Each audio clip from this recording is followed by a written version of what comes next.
Okay, start dengan soalan 2A. Okay, soalan 2A dia bagi. Okay, ni dia punya equation dia. Okay, dia suruh kita express benda ni dalam bentuk partial form. So, dia ada, kalau partial form ni dia ada tiga cara. So, macam yang aku list ni. Mana? Ni. Dia ada tiga ni. Kalau rasa nak salin lah. Tengok mana-mana. Okay, dalam ni kita akan guna yang ketiga ni. Sebab ni, dia persamaan dia ni sama kan macam ni. Tengok banding yang tiga ni dengan ini sama. So, kita tulis lah. Kita buat macam ni. Dia jadi macam tu. Dia dapat yang tu. Kita pecahkan dua. Satu untuk bahagian A ni, satu BX tambah C tu. Jadi macam tu. Lepas tu kita kena bagi bawah tu sama dia punya menyebut. Kita buat darat silang. So ni hasil lah dia. Dia punya ni. Kira bawah tu lepas dah sama penyebut bawah tu, yang belah kiri ni pun dah tak ada dah. Sebab dia macam pindah. Okay, faham tak kat tu? Faham. Okay, bagus. Lepas tu kita expand lah. Okay, ni step dia. Expand. Kalau nak salin dulu, salin lah. Okay. Lepas tu yang last ni kita dah susun dia dalam form betul dia. Macam tu ada X kuasa 2X dengan belakang ni, dia punya ni. Lepas tu kita kena compare pula. Sebab kita nak buat persamaan lain. Nak cari untuk nilai A, nilai B dengan nilai C tu. Contoh macam A tambah 2B tu sama dengan 4 ni. Kalau negatif A tambah B tambah 2C tu sama dengan apa pula? Jadi 7. Okey, betul. Lepas tu 2A tambah C tu 1. So kita tulis lah samaan tu. A tambah 2B sama dengan 4. Negatif A tambah B tambah 2C sama dengan negatif 7, and so on. So kita dah dapat 3 persamaan. Dan dalam 3 persamaan ni kita boleh pula buat persamaan lain. Contohnya kita ambil A. A tu nilai dia akan jadi berapa kalau kita ni? 4 tolak 2B. Okey, betul. A akan dapat 4A tolak 2B. Dan C dapat 1 tolak 2A pula. Lepas tu kita masukkan kedua-dua nilai A dengan nilai C tu dalam persamaan kedua kita, iaitu negatif A tambah B tambah 2C sama dengan negatif 7. Lepas tu kita expand lah. Dan last kali nilai B kita akan dapat 1. Lepas kita dah dapat nilai B sama dengan 1, kita bolehlah masukkan dia dalam nilai A. Dan kita akan dapat nilai A sama dengan 2. Lepas tu dah dapat nilai A tu, kita ada persamaan C. C kita masukkan pula nilai A, iaitu nilai C 1 tolak 2 tolak 2 sama dengan negatif 3. Okey, setakat ni faham? Faham. Okey. Dan nilai yang kita akan peroleh adalah A sama dengan 2, B sama dengan 1 dan C sama dengan negatif 3. Tapi tak habis lagi. Sebab kita nak dalam partial form. Partial form kita ni A tambah B S tambah C ni, dia punya ni. So kita tulis lah jawapan lah dia. Ni jawapan lah dia. Okay, faham tak kat tu? Faham. Okay, tu je.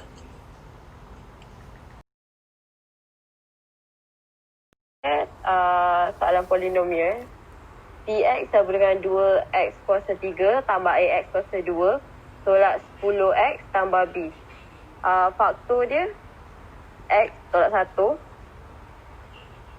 Dan lagi satu lagi, faktor dia adalah x tolak 2. Bila x tolak 2, nanti dia akan dapat remainder dia sama dengan negatif 8. Soalan dia yang pertama, find the value of a and b. So dekat sini ada dua soalan lah. Yang first, cari value A dengan B. Lepas tu dia suruh faktorkan PX dan cari semua nilai kosong. Langkah yang pertama, PX, kita tulis balik dia punya persamaan. Lepas tu dia punya faktor dia yang pertama kan X tolak 1. Jadi dekat sini bila X tolak 1, kita samakan dengan kosong untuk dapatkan nilai X. So, X sama dengan 1. Kita masukkan nilai X sama dengan 1 ni kat dalam PX. Persamaan PX ni, kita kena samakan dengan kosong sebab kita nak cari nilai A dengan B. Bila kita dah masukkan nilai 1 dalam ni, kita dapat A tambah B sama dengan 8. Kita ambil A tambah B sama dengan 8 sebagai persamaan yang pertama. Okey, Faham? Faham? Lepas tu, kan dia ada lagi satu faktor kan. Faktor dia X tolak 2. Lepas tu kita dapat remainder baki dia negatif 8. So kita masukkan balik. Kan tadi apabila X sama dengan 1 kan. Yang ni tadi kan dia X jadi kita kena buat macam ni. Tertinggal pula angka kerja dia. Yang X sama dengan 2. Sebab tadi dekat X tolak 2 sama dengan kosong. So, X sama dengan 2. Ganti X sama dengan 2 kat dalam persamaan P tadi. Lepas tu, kita letak PX ni sama dengan persamaan PX ni kita samakan dengan negatif 8. Lepas tu, bila kita dah ikut jalan kira dia, 4A tambah B negatif 8, negatif 16 tambah 20. Akhirnya kita dapat 4A tambah B sama dengan negatif 4. Sebab kita guna ni sebagai persamaan dia yang kedua. Faham Faham. Kalau nak tengok elok. Kalau ada yang kurang bagi tahu ya. Okay. Next. Tadi kan kita dah ada dua persamaan kan. A tambah B sama dengan 8. Dengan 4A tambah B sama dengan negatif 4. Kita gunakan persamaan tu. Kita tolakkan persamaan 2 tu dengan persamaan 1. So, 4A tambah B sama dengan negatif 4. Tolak dengan persamaan A tambah B sama dengan 8. Nanti kita dapat 3A sama dengan negatif 12. So, kita alihkan 3 ni pergi sebelah. Dapat A sama dengan negatif 12 per 3. A sama dengan negatif 4. Bila dah dapat negatif 4, A, kita dah dapat nilai A kan sekarang. Kita nak dapatkan nilai B pula.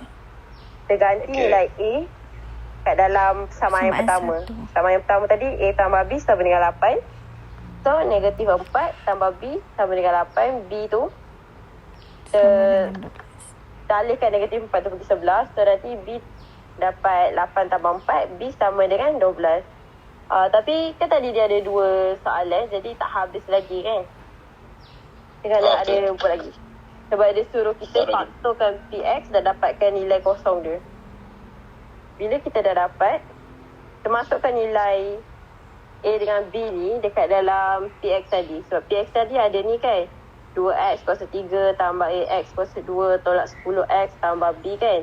Masukkan A sama dengan negatif 4 dengan B. Masukkan dia dekat dalam tu balik. Lepas tu, kita buat long division. Long division, kita masukkan persamaan kat bawah ni. Lepas tu, kita letak salah satu faktor dia dekat situ. Salah satu faktor dia X tolak 1 kan. So kita masukkan tu. Bila kita masukkan yang bawah ni kita kena darabkan dengan 2x kuasa 2 untuk dapatkan nilai yang depan ni nak samakan dia. So bagi dia kosong. Nanti kita dapat 2x kuasa 2 tolak 2x kuasa 3 tolak 2x kuasa 2. Nanti baki dia kita dapat 2x kuasa 2. 2x kuasa 2 ni pula kita turunkan negatif 10x ni. Dapatlah negatif 2x kuasa 2 tolak 10x. Lepas tu kalau kita nak dapatkan yang ni sama dengan penyebut depan ni, kita akan darabkan dia dengan negatif 2x. So nanti kita dapat negatif 2x kuasa 2 tambah 2x. Bila ditolakkan nanti kita dapat baki belakang dia ni negatif 12 x tambah 12. Sebab 12 ni turun di bawah. Untuk dapatkan dia punya yang depan ni sama dekat bawah ni. So x tolak 1 ni kita akan darabkan dengan negatif 12. Darabkan dan nanti kita dapat kosong. Lepas tu kita tulis balik persamaan tadi. Px sama dengan 2x kuasa 3 tolak 4x kuasa 2 tolak 10x tambah 12. Lepas tu tadi faktor yang kita bagikan dia tu x tolak 1. Lepas tu kita letak dalam kurungan ni dia punya remainder dia yang atas ni. Nanti bila kita dah dapat macam ni, kita tulis balik yang x tolak 1 ni. Yang ni kita pecahkan guna calculator pun boleh, guna otak pun boleh. Then Nanti kita dapat nilai zero dia. Nilai zero dia ada 3 dekat sini sebab ada 3 kurungan. Yang first, X tolak 1 sama dengan kosong. Kita samakan dia dengan kosong sebab kita nak dapat nilai X tu. X tolak 1 sama dengan kosong. X sama dengan 1. Dan X 1 ni, X tolak 3 sama dengan kosong. X sama dengan 3. X tambah 2 sama dengan kosong. X sama dengan negatif 2. So, kita dapat nilai akhir dia. 0 untuk PX. Negatif 2, 1 dan 3. Itu saja. Terima kasih.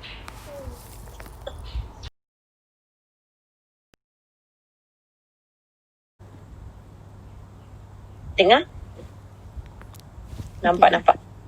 Okay, now kita discuss chapter trigonometry, question 3A.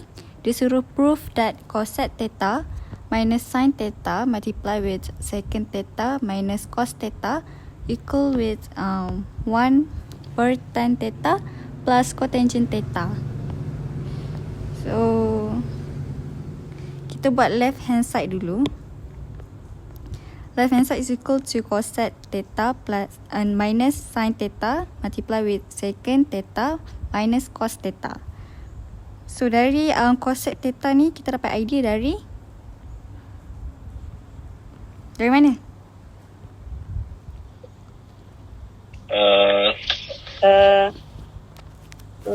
Quotient identities. Kan cosec theta equal to 1 per sin theta. So kita just ganti balik. Kita write back. And then secant theta ada kat sini juga. So 1 per cos theta. So kita tulis balik. And then kita multiply with sin theta. Ni kita multiply with cos theta. Kita dapat yang ni. Kita dapat equation ni. And then kita solve. How to solve this? Kita kena guna yang ni. Pythagorean identities.